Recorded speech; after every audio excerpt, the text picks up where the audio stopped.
want to start by telling you that Bendini, Lambert & Locke is a small firm, 41 lawyers and all. But I prefer to think of us as a family. And like most families, loyalty is what we value more than just about anything. Now, the letter you got from us was the only one sent out. Because you're the only one we want.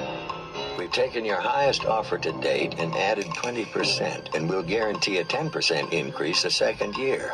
It may interest you to know that most of our clients are very wealthy.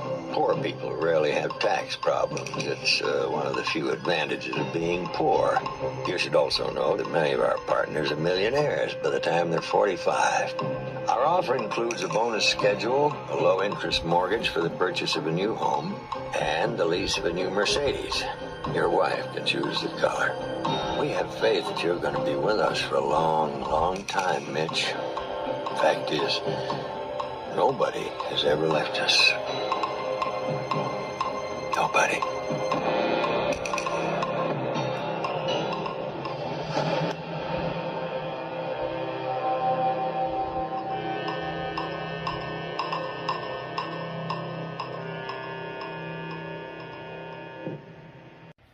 So believe it or not, this was actually the first adaptation of a John Grisham novel that actually was made.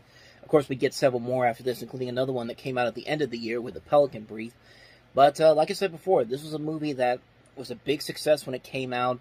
Tom Cruise in it, of course, it went on to become one of the biggest hits of the summer, grossing $270 million over a budget of $42 million. And it's a very good movie. It's a very good legal thriller. Tom Cruise does a very good job in this movie. It's a great cast overall. You got Gene Triplehorn, Gene Hackman, Ed Harris. In the teaser, you hear Hal Holbrook. By the way, that teaser is really good. I missed those days when teasers like that were so good. But like I said, he's in there. Ed Harris is in here. Did I mention Holly Hunter already? I think I did. If I didn't, Holly Hunter's also in here. Hal Holbrook, like I said, David Strathairn, Gary Busey. Just a great cast overall here. It's a very well-made movie. It's a great adaptation of the book. A great script overall. Robert Towne co-wrote this with David Ray, David Raphael. It's just a great movie, and Tom Cruise really does show a lot of his potential as a leading actor in this movie. And this came right after he did A Few Good Men, and it's a shame he didn't get nominated too, because he's legitimately really good in this movie. Like, this is a really good Oscar-worthy performance. The score by Dave Grusin is very good. Dave Grusin is, of course, the guy that's best known for his work on the theme to St. Elsewhere. I was surprised Holly Hunter got nominated for this role. It was actually one of 2 nominations she got that year. The other one she won for The Piano. That was Best Actress. She was nominated here for Best Supporting Actress. And it's just a very good movie. It's a very good legal thriller. It keeps you on the edge of your seat. Does a very good job of working with these performances all around. And it's just an overall very good movie. It's a good crowd-pleasing movie that's also a very good mystery, a very good intense thriller. It's a very solid movie all around. What more can I say? It's just a really great film. Can't recommend it enough. If you haven't seen The Firm, definitely go check it out. You're doing yourself a huge disservice by not doing so. With that said, on to the next movie, and it's another movie that you should have already seen by now. It's the re-release of Walt Disney's first animated motion picture, and that is, of course, Snow White and the Seven Dwarfs.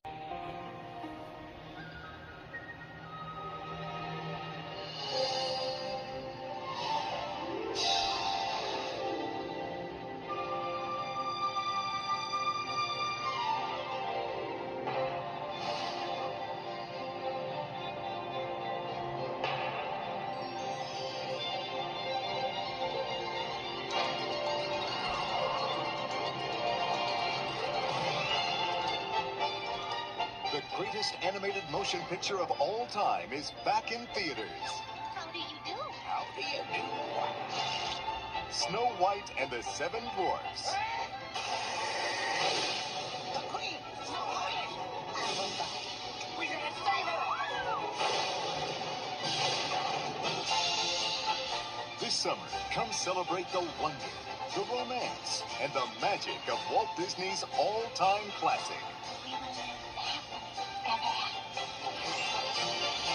Snow White and the Seven Dwarfs, still the fairest of them all. once again, just another fantastic trailer. And when you also consider that this particular re-release of Snow White was the last major Disney re-release when they were still doing the thing every year where they re-release a couple of their movies. This was actually one of the last ones they did before they would do it sporadically. I think although I guess you could technically say that what they did with The Lion King the year after was kind of another one of those situations, but that movie came out within the same year, so I don't really count that. They wouldn't do another re-release like this until Oliver and Company 3 years later.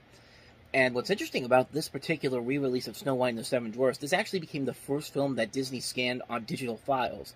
They manipulated it and recorded it back to the film, and the restoration process was carried out entirely at 4K resolution and 10-bit color depth using the Cineon system, I think it's how you pronounce it. Cineon, I believe that's it.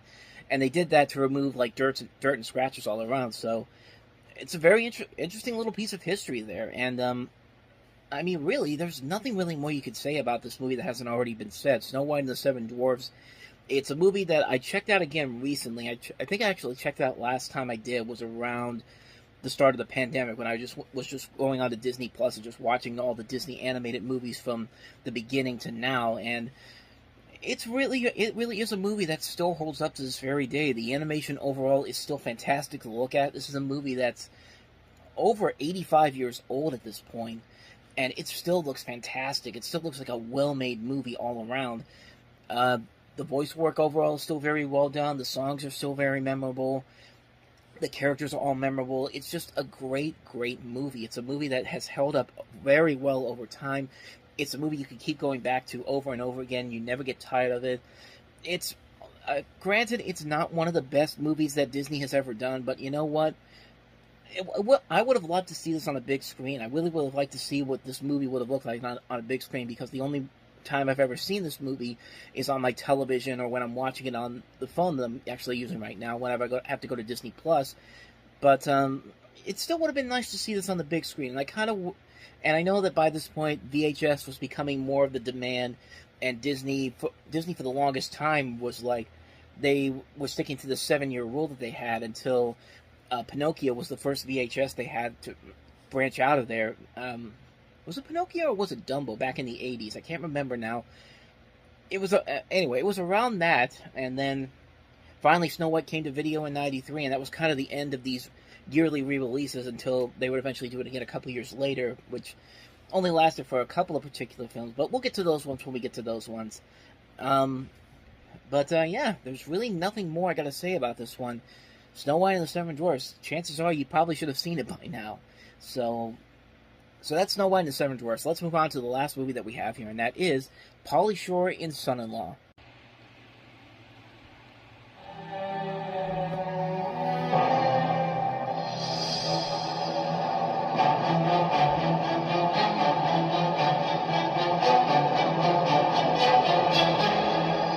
This summer, guess who's coming to dinner?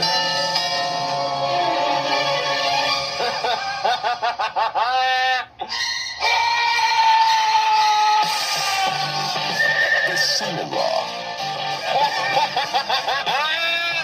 Coming soon to a theater near you. I mean, honestly, that's probably the best reaction you should have if Pauly Shore is walking up to your door, screaming at the top of your lungs because it's Pauly Shore. I mean, what the hell did you think was going to happen? So yeah, this is Son-in-Law. This is the movie where Pauly Shore is dating Carla Gugino, and and both of them go home to her parents, played by Lane Smith and Cindy Pickett, and hijinks ensue. I'll give it this: it's a better version of Why Him than the actual movie Why Him. If you don't remember Why Him, that was the one with Bryan Cranston as the father, and I think it was Zoe somebody. Zoe Deutsch, I think it was. No, I gotta look it up. Yeah, it was Zoe Deutsch. She brings home James Franco as her boyfriend, and well, actually, they go to his house, and at least there isn't a scene in Son-in-Law where somebody is getting hit by a bull covered in pee and with big balls.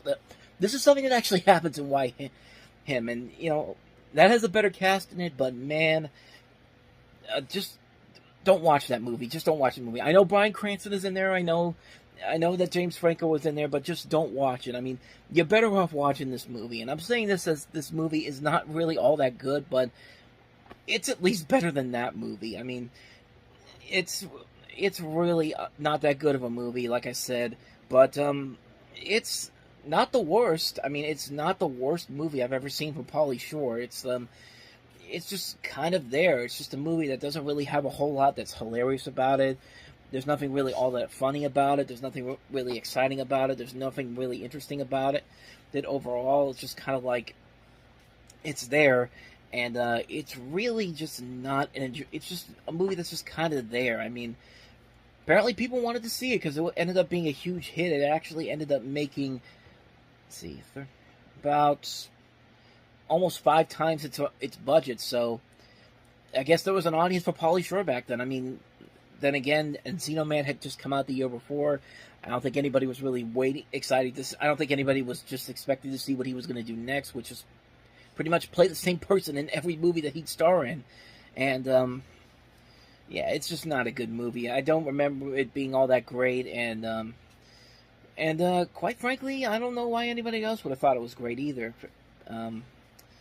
That's pretty much all I got to say about this one. Son-in-Law. 3 shots have been fired at President John Kennedy's It was his job to safeguard the destiny of the nation. Today, America mourns the loss of President But at the John critical Fitzgerald. moment, he was a split second too late. Now, after a lifetime of second thoughts and second guesses, Secret Service agent Frank Horrigan is about to get a second chance.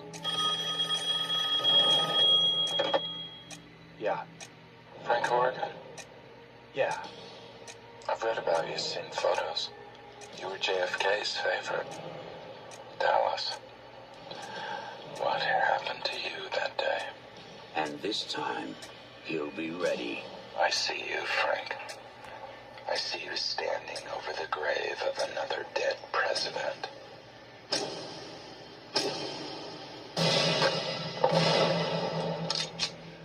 That's not gonna happen. Clint Eastwood. In the line of fire. I mean, that's Dirty Harry right there. Of course it's not going to happen again. But in all seriousness, In the Line of Fire is a fantastic movie. I mean, I said it before, it's one of the best movies that came out this year. And it was a nice return to form for Wolfgang Petersen. I think this is one of his strongest films he had in a long time. He's made some good movies here and there, in between The Neverending Story and Das Boot and the Neverending Story. Stuff like Shattered was a decent film. Enemy Mine, some other ones I could... Actually, I think that was it. Let me double check here, because I've got his film here. Yeah, Enemy Mine and Shattered were the only other 2 movies, but this is definitely one of his strongest movies overall, and you can see why. It's not just a great direction by him, it's Clint Eastwood doing what Clint Eastwood does so well. John Malkovich plays a great villain in this movie. Rene Russo is very good in this movie. A great cast overall that also includes Dylan McDermott, Gary Cole, John Mahoney, Fred Dalton Thompson. And it's a very intense thriller. It's a movie where Eastwood really gives it his all, and the tension is very, very much there. You wonder how this is all going to Sorry about. You're wondering how this is all going to end up at the very end of the movie, and it does take some nice little twists and turns that I really did not see coming, and that's one of the biggest things that I think really pushes this movie to another level. I mean, it's a great movie. I don't think I need to say too much more about it, because I think everybody's seen this movie enough already. In the Line of Fire, it's a fantastic film, and if you haven't seen it, again, you're doing yourself a huge disservice by not doing so. So anyway, with that said, let's move on to our next movie here, and that is the comedy Rookie of the Year. Mom, come on. I got a game. Henry thinks that he's actually going to play today. Henry Rowan-Gardner had a dream. Rowan-Gardner, get it right. Playing in the major leagues. Only one thing I got it. stood in his way. Home! Home! Reality. Until one day, everything fell into place. How long will they have to be in the cast? August. And now rotate from the shoulder slowly. Whoa! Funky butt loving. Did he say funky butt loving? Those tendons have healed a little tight. Now, the kid who wasn't good enough for Little League Mom, watch this. Wait! is pitching. Gosh, Henry, you can play for the Cubs. Hey, In the big leagues. I'm the new pitcher. 12-year-old Henry Rowan, the youngest person in history to play Major League Baseball. Hi, Henry. Welcome to the big show. Now! But what can one sixth grader do against pros like these? Give me the good stuff. Anything he wants. Whoa! Give them the cheese. Hot, sticky cheddar. Jay, you're right. What? What's the matter? Chicken? I'm not a chicken, you're the chicken. This summer, the majors Hey, pitcher. will be answering to a minor. Pitcher's got a big butt. Pitcher's got a big butt. Rookie of the year. Gotcha. Yes, it's that other 1993 20th Century Fox baseball movie made for kids that's not called The Sandlot. Also, you could definitely tell that this movie is old when you're seeing names such as Bobby Bonilla playing for the Mets and Barry Bonds in a Pirates uniform. That's a memory from a long time ago. But yeah, aside from that, I'm actually surprised at how much I really enjoyed this movie. I never saw this movie in full, but I knew of its existence, and I just never got around to seeing it until a couple of years ago, right at the peak of the pandemic. And I mean, yeah, it's a pretty good movie. It's got the typical 90s kids sports movies formula. But at the same time, it is a fun little fantasy film. This kid gets this incredible throwing arm, these throwing powers, and then all of a sudden, I mean, just this idea that he has this arm, and all of a sudden he helps the Cubs win a championship. It's a good fantasy film, and it was like that for 23 more years until the Cubs actually won a World Series championship. So there's that. It is very much a typical formulaic family film, but a fun formulaic family film with a solid cast all around. Daniel Stern showing that he could have been a pretty good director. This is the only movie he ever directed, unfortunately. But yeah, Rookie of the Year definitely gets overshadowed a lot because of The Sandlot coming out in the same year, but I think it's just as enjoyable. It's got a nice charm, a nice heart to it, very funny. It's an underrated movie that I think should be given proper attention nowadays. And thanks to Disney Plus, I think a lot of people have given it more attention. I think it deserves some more. So yeah, that's my thoughts on Rookie of the Year. Now let's go to the last movie that we have here, and that is Weekend at Bernie's 2. Are you sure? Yep, that's him. America's favorite stiff is back. That's Bernie Lomax. I recognize that smirk anywhere. But this corpse has a job to do. I found this in Bernie's wallet. It's a key to a safety deposit box in St. Thomas. That's the $2 million that Lomax stole. It's noted as a personal entry account. What does it mean? The only one who could get in is Bernie Lomax personally, and well, he's kind of dead right now. We go back to the morgue. We get the body. We go to St. Thomas. No. We take Bernie to the bank. So they're packing him up. I think I'm going to sit down. Thanks. Get in there. And heading for the islands. Whoa, there's the word. Whoa, back out. But they're about to discover Raise this man from the dead. He will lead you to where he has hidden the money. that Bernie Lomax is more popular than ever. Two guys. They're taking Bernie. Bitch. There? Get out of the way. What'd you do, Bernie? It's in the fridge where we put him. You are in the power of the moment. You were supposed to be here guarding Bernie. Why would I have to guard a dead man stuck in a 2-foot refrigerator?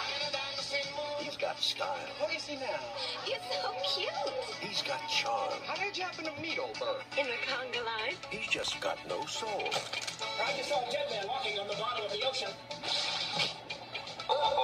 But that never stopped Bernie. Bernie? Parasite? Who is that? He's our boss. He's dead. Don't worry about it. From being the life of the party. See, Arnold, he's not afraid of you. You're the bravest guy I've ever met. Weekend Bernie's too.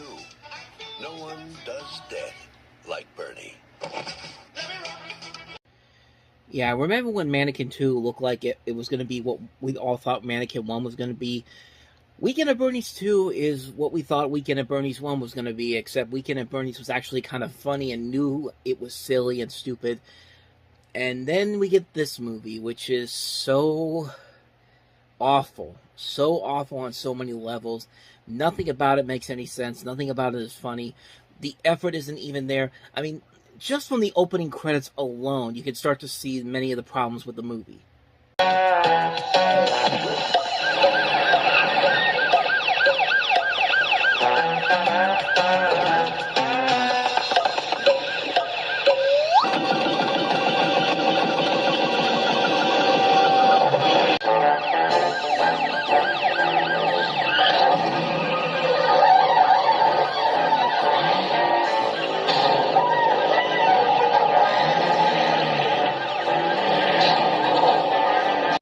If you can't even get in between animation for your opening credits sequence, then don't do an animated opening. I mean, it's just that simple. But really, do I even need to say any more about this movie? It's an awful, awful movie that makes no sense whatsoever. Like, they have to get to Bernie to get to this money, but Bernie's been dead for so many years up to this point, and all of a sudden it's just going to be like, this dead guy is going to be we're going to get this dead guy and take him to the bank with us. It's going to be no problem whatsoever. And it just, like, how stupid can you get with this movie? This makes no sense. This movie makes no sense whatsoever. And it's no reason why this movie was the butt of so many jokes for shows and movies after this came out. It's just like, what were they thinking when they made this movie? I mean, Jesus, they couldn't make anything. They couldn't have made a somewhat decent sequel out of this.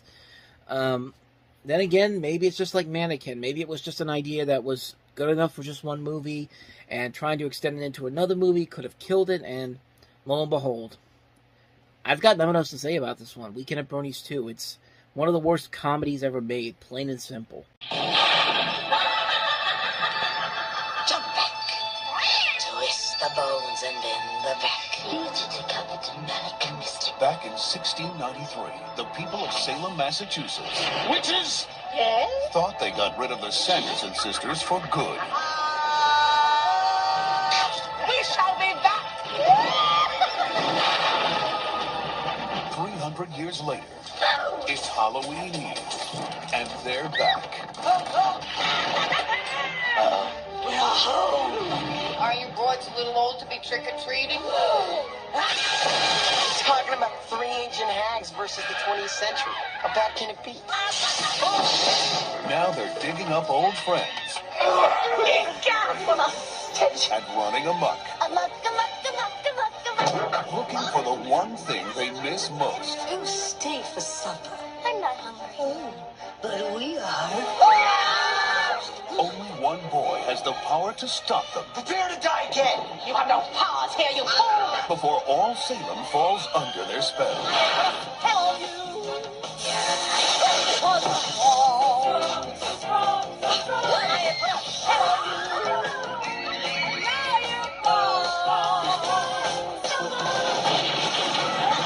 Walt Disney Pictures presents Bette Midler, Hello? Sarah Jessica Parker, Would thou dance with me?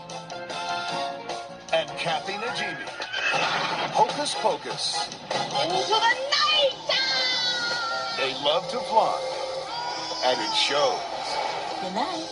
Sleep tight. No screaming.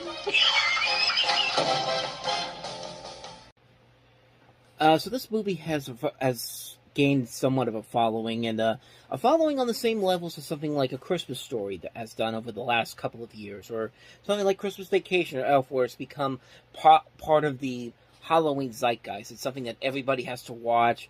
If you watch the Freeform's 31 Nights of Halloween, I should say, it's on every single day for most of the time. It was actually on ABC this year in particular, largely because of the sequel that came out on Disney+.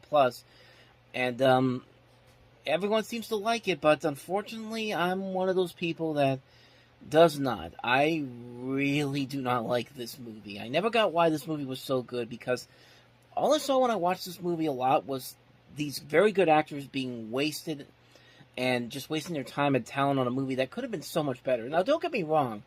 It's got a great cast. I mean, Bette Midler, Sarah Jessica Parker, Kathy Najimy. You also have Thora Birch, Vanessa Shaw, Jason Marsden, Doug Jones, Charles Rocket, Kathleen Freeman, Gary Marshall, Penny Marshall. Great cast overall. I mean, you should have something really good here, but honestly, I don't know how they did it, but they really went wrong with it. I mean, the main characters overall are just poorly written stock characters of what characters in movies are supposed to be like at the time. And they're just how the studio thinks most kids growing up in the 90s were like, when, in all actuality, they really are not. And I'm sorry, I just can't buy into these characters' performances, no matter how much they phone them, as much as they phone it in. And the witches overall are not very threatening. They come off more as very annoying. I mean, try to imagine Tim Curry's Pennywise from It, only instead of being over-the-top hilarious, they are actually really annoying. And the witch's plan really makes no sense whatsoever, and I never felt any real threats from them, because their plan to get revenge is not really thought out well at all. And I mean, the kid actors really do not have a whole lot to do here.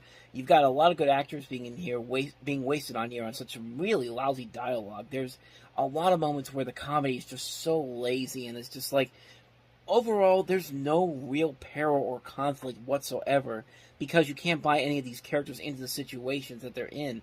I mean, there's really nothing in here. It's like, you have no sympathy for any of these characters whatsoever, because the situations that these main heroes are placed in are in the levels of a really scary haunted house. I will give the movie credit, though. Some of the special effects are still pretty impressive for the time period. They still hold up 30 years later.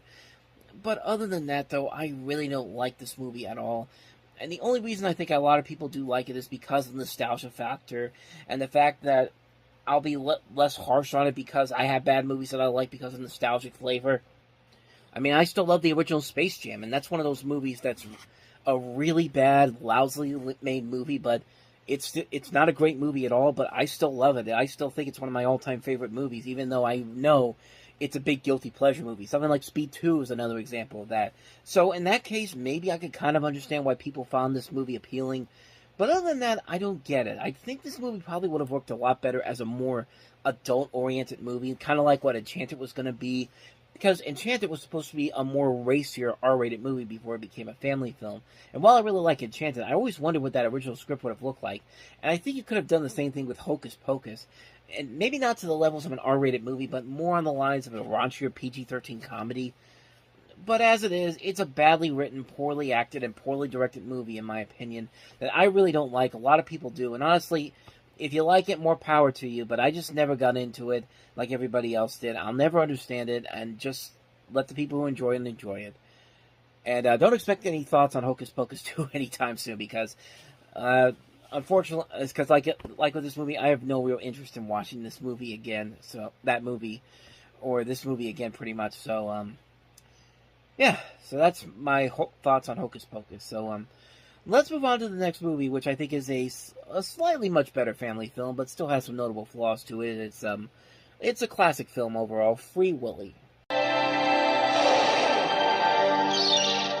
Imagine if the world you lived in,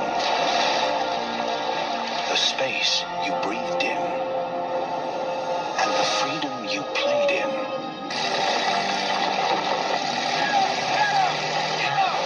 was suddenly taken away.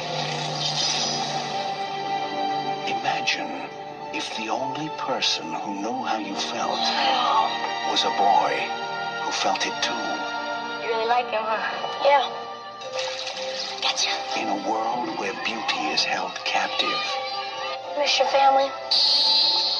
it takes a special friend Willie doesn't have a problem with me. We appreciate each other. Looks like Willie's got himself a soulmate. to set you free. What's the matter? Will's still not performing. We're getting deeper into this. He was too big and too old to be caught in the first place. Hey, the Will first part did a lot. They tried to kill him. Warner Brothers proudly presents Let's free Willie. He's got a family out there. I heard him. the most unexpected friendship of the year. I gotta look out for Willie, and I gotta do what's best for him. Understand? If we don't get Willie in the water soon, he's gonna die. Nobody steals a whale. We gotta hurry! It's not doing so good!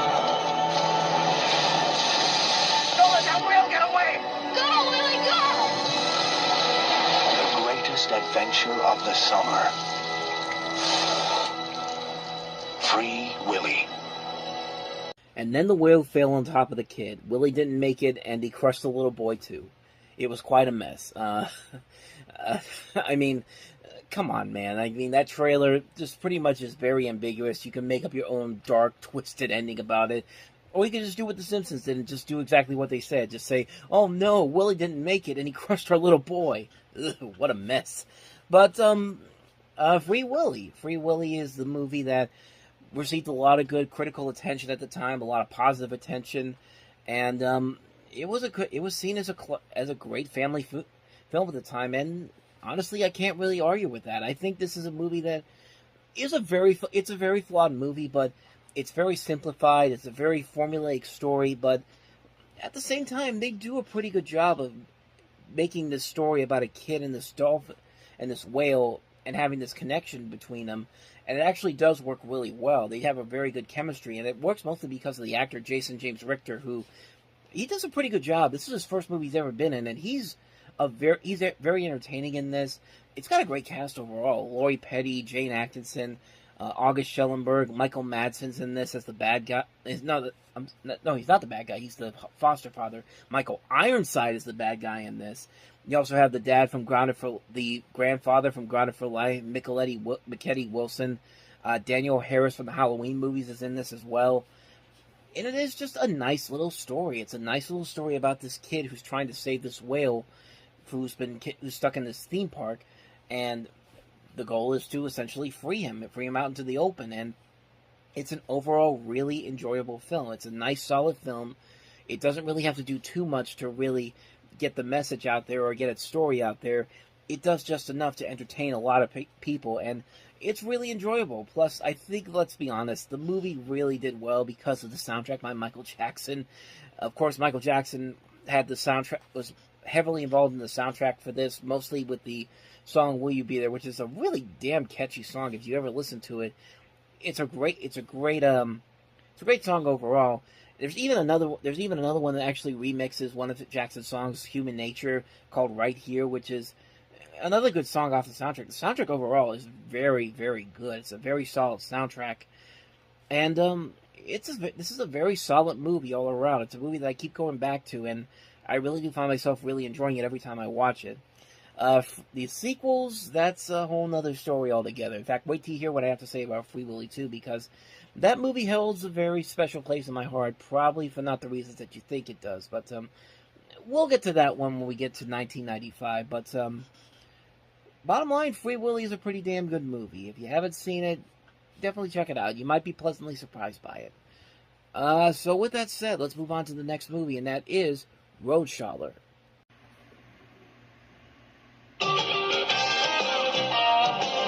All my life, I've had two claims to fame.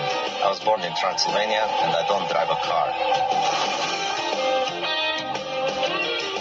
Learning to drive will prepare me for the ultimate American ritual. The cross-country road trip.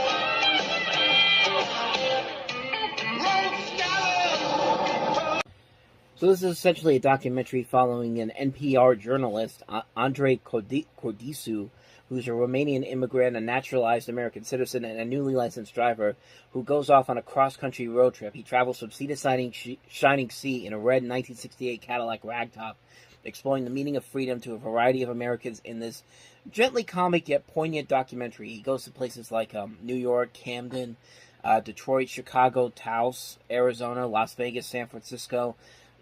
That's pretty much all I got for you on this one, because I have not seen this movie, and I honestly didn't know too much about it, but I mean, it's a road trip documentary, and won some Peabody Awards, so at least it's got to be worth something. So I wish I had some more for you, but honestly, that's pretty much all I know about it. But it definitely could be good. It definitely could be very interesting to see. But that's really all I got for you on that one. So Road Scholar, I should say, it's what it's called, by the way. I think I said Road Scholar or something. Road Scholar is what it's called.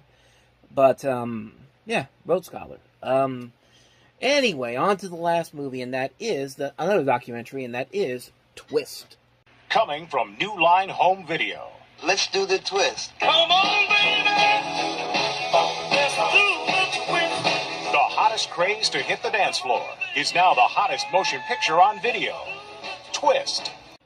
So The Twist is a documentary talking about the twist dance craze of the 1960s, exploring the creative, social, and political context in which it was created and embraced by the public. And it's basically a documentary about the song made popular by Chubby Checker. I mean, that's a song that everyone remembers. It's in the trailer. And again, kind of like with Road Scholar, this is one that I'm just kind of like, that's pretty much all I know about it, because I haven't seen this movie. I never even heard of it until now. But, I don't know. I didn't think there was a whole lot you could really do with this, but who knows? Maybe there actually is a lot there to take from this song. All I remember about the song is that I used to listen to it all the time when I was little, and you could still listen to it nowadays and still really get into it. It's a great song, catchy beat, and, yeah, I kind of wish I had some more for you, but that's pretty much all I know about this movie, so yeah, that's The Twist for you.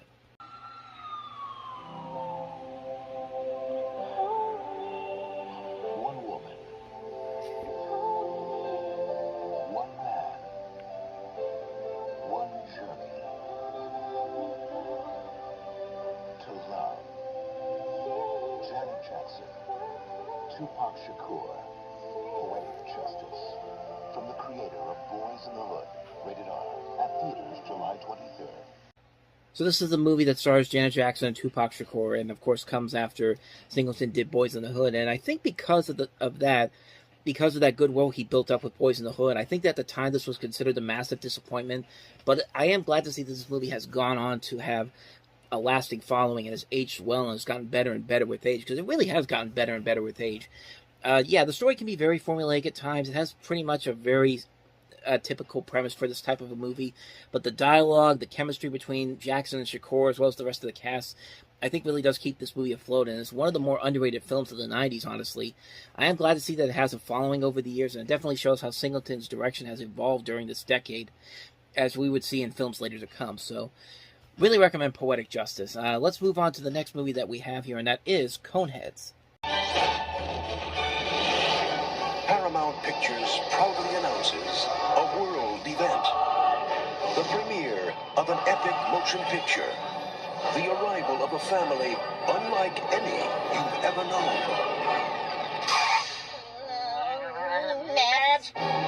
Coneheads, coming to your neighborhood this summer.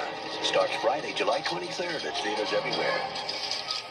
So this was Saturday Night Live's follow-up to Wayne's World. Wayne's World was such a big success, they said, you know what, let's do a movie about the Coneheads. And, you know, honestly, that could have been pretty fun. And it's just like, the movie just really didn't do that. I think the basic problem with Coneheads is that there's no real motive for this except, but hey, Wayne's World did it, let's do it again with the Coneheads. But the difference between Wayne's World and Coneheads is that Wayne's World was self-aware of what it was, but still manages to work because of the well-written characters, the great catchphrases, the memorable moments.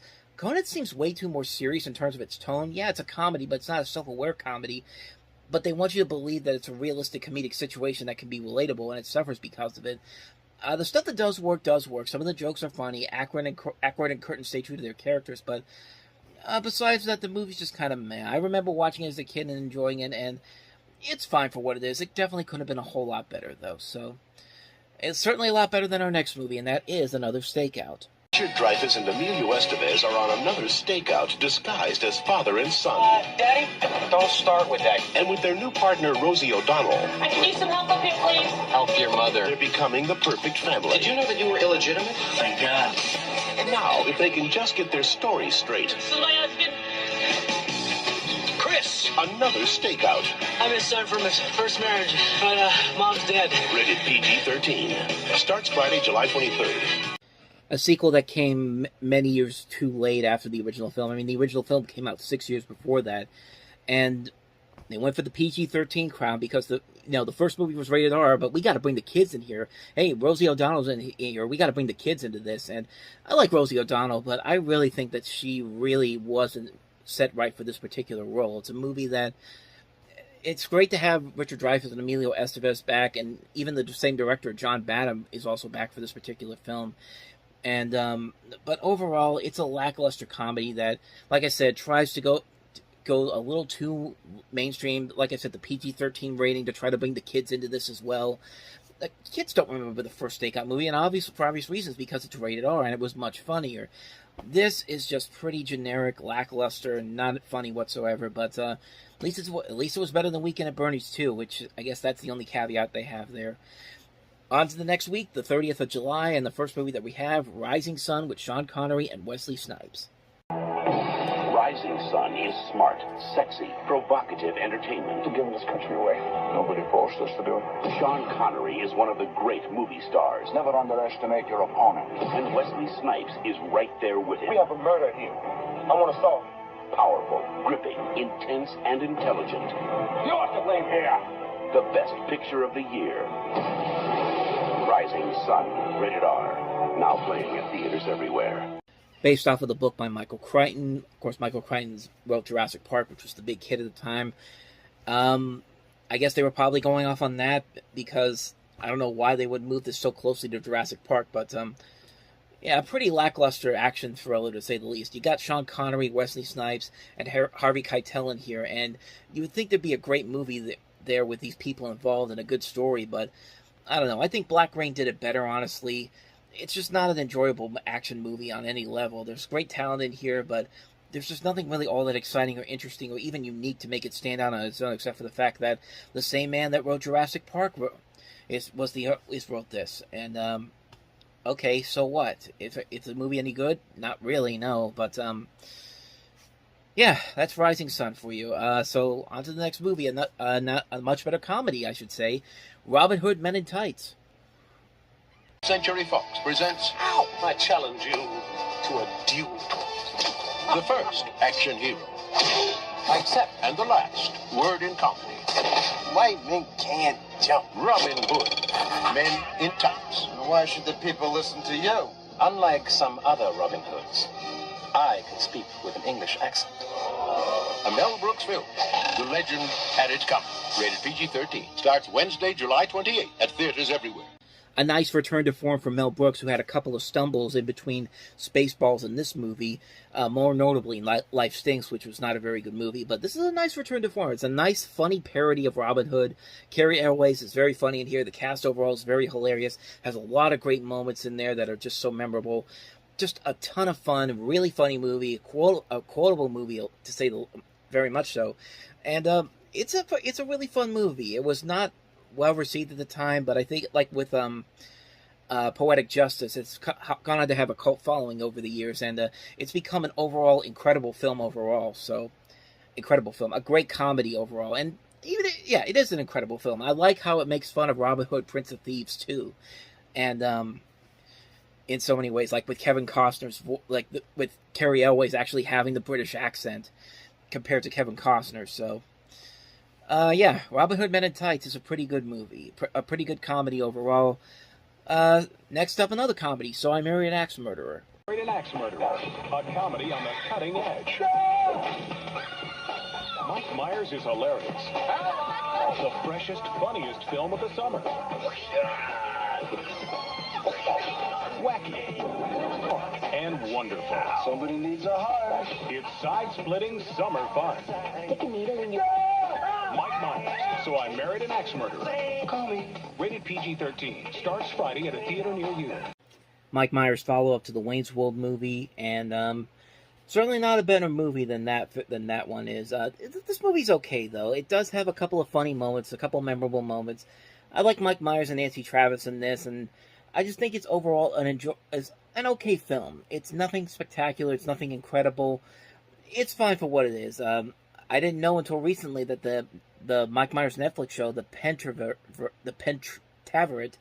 I think that's how it's pronounced, actually took characters and conspiracy theories mentioned in this movie and put it into that. So I guess that amounts to something. The movie does have a cult following too, so I guess that also makes sense too. But I thought it was alright for what it was. Not a memorable movie, but I'm glad I saw it. So I Married an Axe Murderer, and now on to the next movie, and it's one of my worst movie picks of all time, and that is, of course, Tom and Jerry the movie. Here's Tom and Jerry are coming to theaters in their very first major motion picture. Why not share the fun with your family? It's Tom and Jerry the movie, rated G. Now playing. Just an ugly, ugly movie on so many levels. Not for the animation. The animation is great, but just the way that Tom and Jerry are just relegated to second bananas in their own movie. And they talk in the movie. They're supposed to be friends throughout the course of the movie. That's not Tom and Jerry. That's why I always will defend the 2022 Tom and Jerry movie. It's not a great movie, but certainly beats the crap out of this movie. And they waste really good animation. This is Film Roma. This is the company that did The Simpsons and Garfield and Friends. And just wasted it on this movie that's just so bad, so badly done. It's a movie that it's such a mess. And to waste the music of Henry Mancini on this, too. It's just... it's one of my worst movie picks of all time. One of my top 30 least favorite movies of all time for a reason. And like I said, it's why I will defend the 2022 movie till death.